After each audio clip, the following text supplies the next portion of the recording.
Look, you have a real special situation there where the whole family can come together as one to hate one newcomer coming into the family. What a bonding experience. Right. You know what? So many people are saying, oh, my family is so fractured. Well, if you could bring it all together over dysfunction, maybe look at that as a silver lining.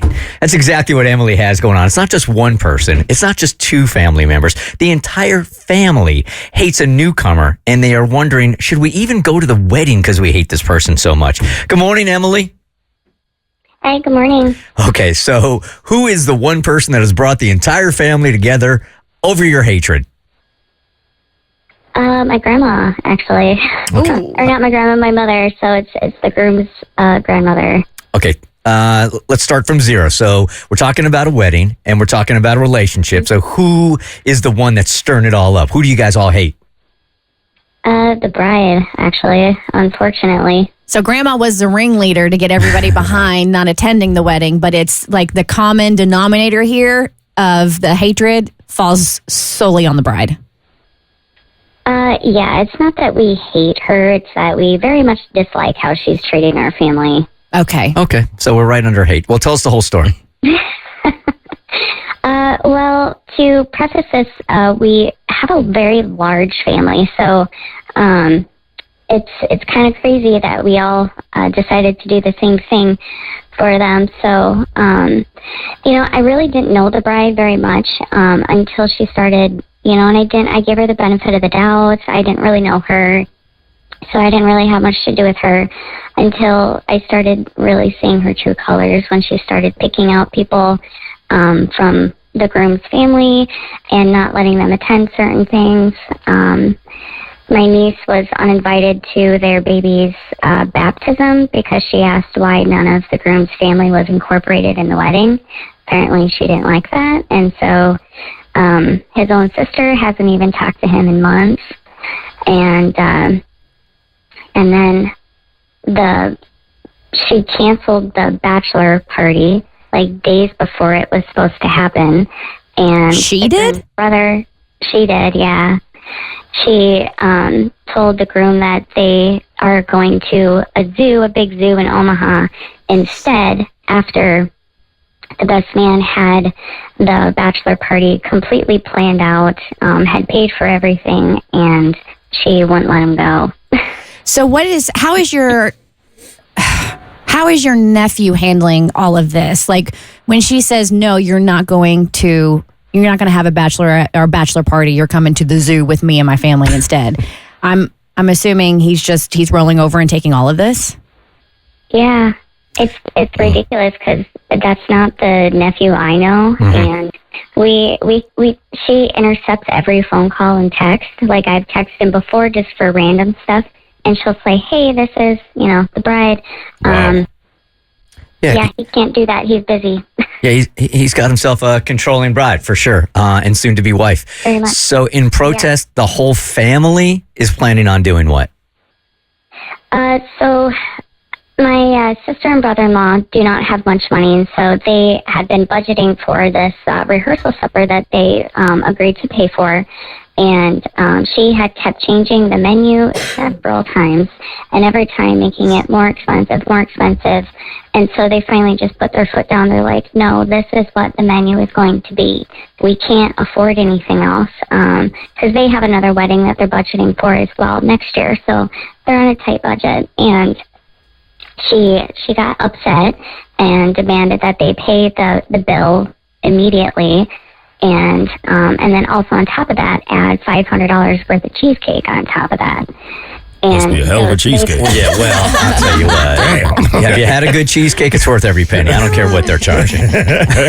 Oh my gosh.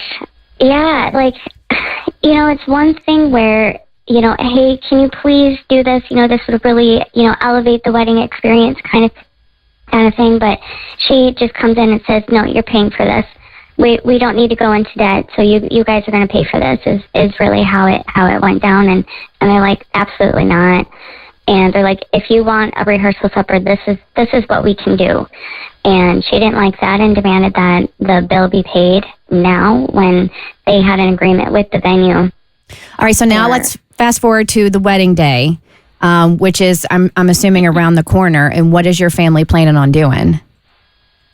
So we have like a huge family, and people are flying in from all over the country for this, driving, hours for this. And so my mom was struggling on what to do, because after that all went down, my sister and brother-in-law were uninvited from the wedding. Oh. And apparently if they show up, they will be escorted out by police.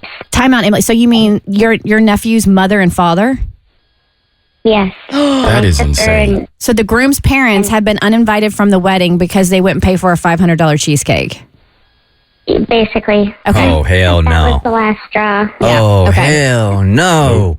All right. So in protest, you're planning on doing what? So my mom wants to entertain everyone, and so she thought of the perfect idea, and I thought it was pretty savage. We're going to be doing a murder mystery party at their farm instead of going to the wedding. So you guys have RSVP'd to the wedding. The his family has, but you have no intention of attending.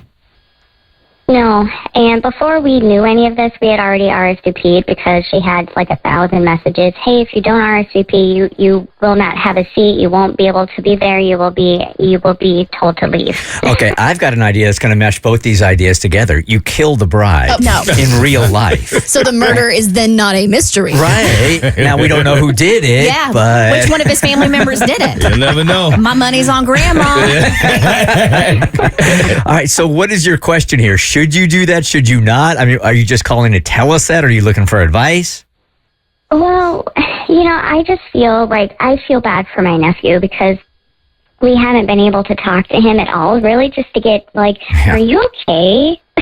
It's like he's held hostage. Yeah, just blink twice in this FaceTime. Yeah, nephew a grown man. He got to get it together. Yeah, that's what I'm saying, right? Somebody's got to get to him, though, right? Beforehand, at least but she is clearly his keeping him. siblings have tried. Yeah, she's clearly keeping him away from his family also. So someone's got to break that barrier. At some point, it's not much you can really do. If she's intercepting all of the communication, he has to stand on his own, too, and do something for himself.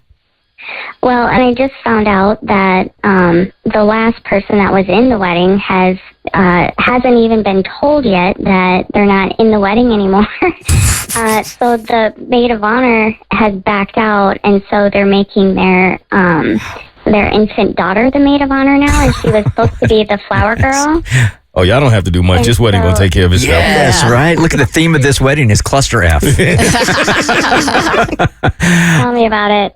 And so they weren't even going to tell my niece, who her son is going to be the ring bearer, that he's no longer the ring bearer. They weren't even going to say anything. And the groom's best friend reached out to her and said, "Hey, heads up. So He's no longer in the wedding." The last line of your email, you wrote, "We feel our decision is justified, but we'd love an outside perspective." So are you wondering if we think you guys should support your nephew and be there for him, or if you should just let the cards fall where they may? Yeah, I'm conflicted. I want to be there for him because, we love we're a loving family and we want to be there and support him. But we also are not going to stand by and let them treat our family like that. And so, we aren't going to tell them. And so, it's about 150 meals that are going to be sitting there without anyone there.